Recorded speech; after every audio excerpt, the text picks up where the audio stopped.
Continuing to read Brave New World by Aldous Huxley. I'm reading with permission from HarpersCollins Publishers, and this is Chapter 10, another very short chapter. Chapter 10. The hands of all the 4,000 electric clocks in all the Bloomsbury Center's 4,000 rooms marked 27 minutes past 2. This hive of industry, as the director was fond of calling it, was in the full buzz of work. Everyone was busy, everything in ordered motion. Under the microscopes, their long tails furiously lashing, spermatozoa were burrowing headfirst into eggs, and fertilized, the eggs were expanding, dividing, or if Bakunovskified, budding and breaking up into whole populations of separate embryos. From the social predestination room, the escalators went rumbling down into the basement, and there in the crimson darkness, stewing warm on their cushion of peritoneum and gorged with blood surrogate and hormones, the fetuses grew and grew, or, poisoned, languished into a stunted epsilonhood.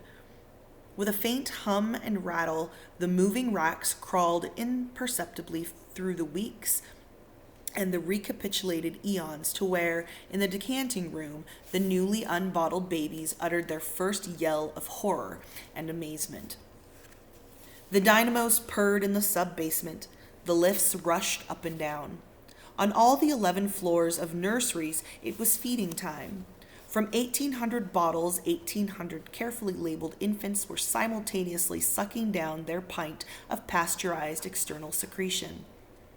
Above them, in 10 successive layers of dormitory, the little boys and girls who were still young enough to need an afternoon's sleep were as busy as everyone else, though they did not know it, listening unconsciously to hypnopedic lessons in hygiene and sociability, in class consciousness, and the toddler's love life. Above these again were the playrooms where, the weather having turned to rain, 900 older children were amusing themselves with bricks and clay modeling, Hunt the Zipper, and erotic play. Buzz, buzz, the hive was humming busily, joyfully. Blithe was the singing of the young girls over their test tubes, the predestinators whistled as they worked, and in the decanting room what glorious jokes were cracked above the empty bottles.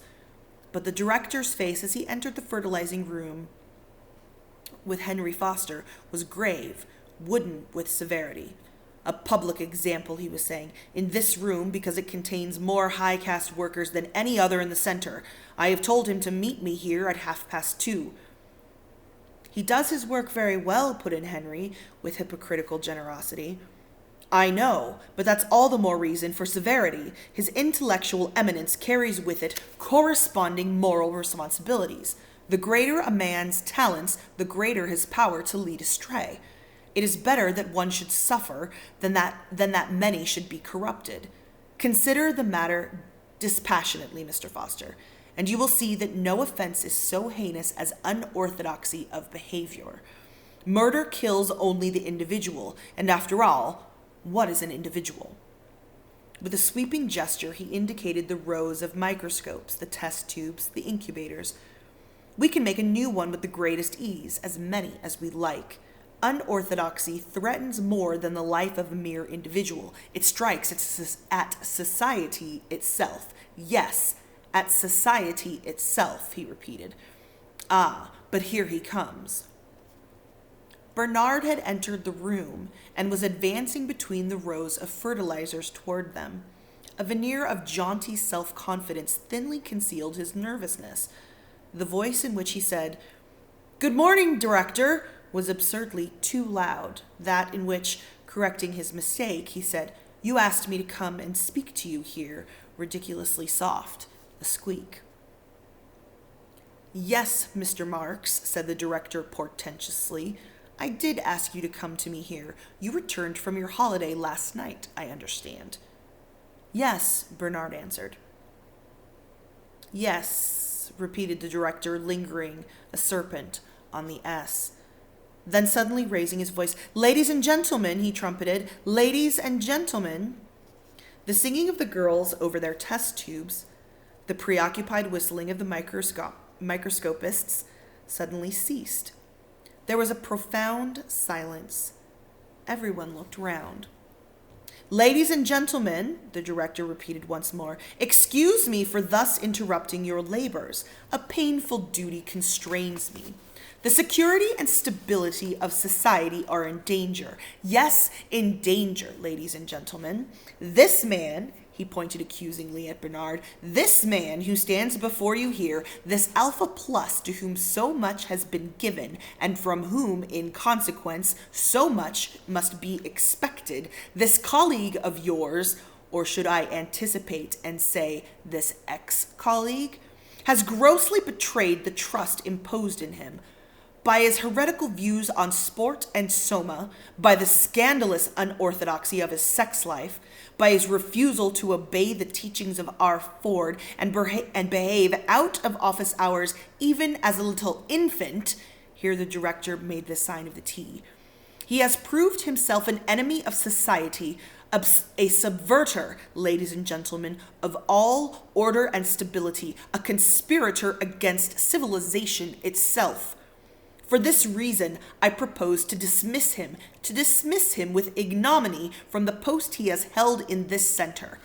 I propose forthwith to apply for his transference to a subcenter of the lowest order, and that his punishment may serve the best interest of society, as far as possible removed from any important center of population. In Iceland, he will have small opportunity to lead others astray by his unfordly example." The director paused. Then, folding his arms, he turned impressively to Bernard.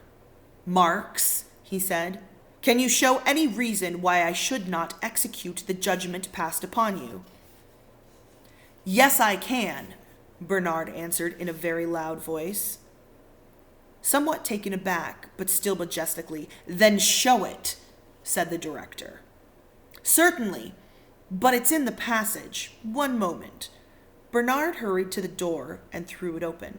"Come in," he commanded, and the reason came in and showed itself. There was a gasp, a murmur of astonishment and horror. A young girl screamed. Standing on a chair to get a better view, someone upset 2 test tubes full of spermatozoa.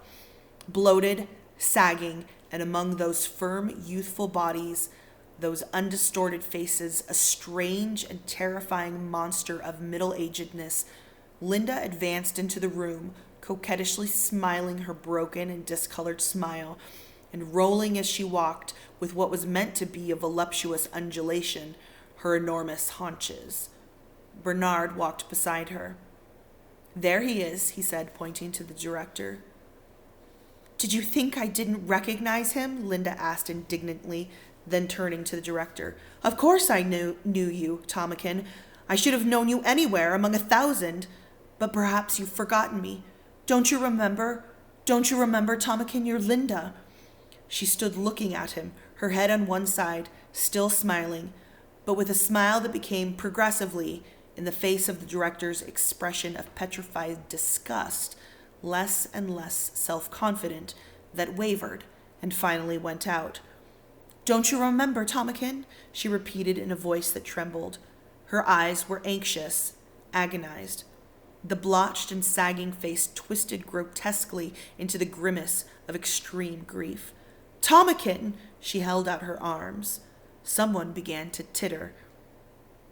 "What's the meaning," began the director, "of this monstrous... Tomakin!" She ran forward, her blanket trailing behind her, threw her arms round his neck, hid her face on his chest. A howl of laughter went up irrepressibly. "This monstrous practical joke!" the director shouted. Red in the face, he tried to disengage himself from her embrace. Desperately she clung. "But I'm Linda! The laughter drowned her voice. "You made me have a baby!" she screamed above the uproar. There was a sudden and appalling hush.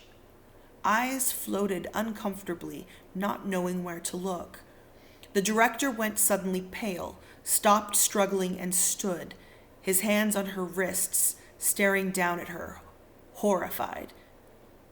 "Yes, a baby, and I was its mother." She flung the obscenity like a challenge into the outraged silence.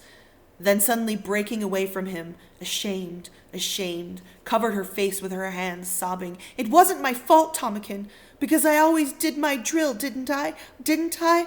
Always. I don't know how. If you knew how awful, Tomakin, but it was a comfort to me all the same." Turning towards the door, "John," she called, "John." He came in at once, paused for a moment just inside the door, looked round, then soft on his moccasined feet strode quickly across the room, fell on his knees in front of the director, and said in a clear voice, "My father." The word, for father was not so much obscene as, with its connotation of something at one remove from the loathsomeness and moral obliquity of childbearing, merely gross, a scatological rather than a pornographic impropriety, the comically smutty word relieved what had become a quite intolerable tension. Laughter broke out, enormous, almost hysterical, peal after peal, as though it would never stop. My father, and it was the director. My father! Oh, Ford! Oh, Ford, that was really too good! The whooping and the roaring renewed themselves. Faces seemed on the point of disintegration. Tears were streaming. 6 more test tubes of spermatozoa were upset. My father! Pale, wide-eyed, the director glared about him in an agony of bewildered humiliation. My father! The laughter, which had shown signs of dying away, broke out again more loudly than ever. He put his hands over his ears and rushed out of the room. And that is the end of chapter 10.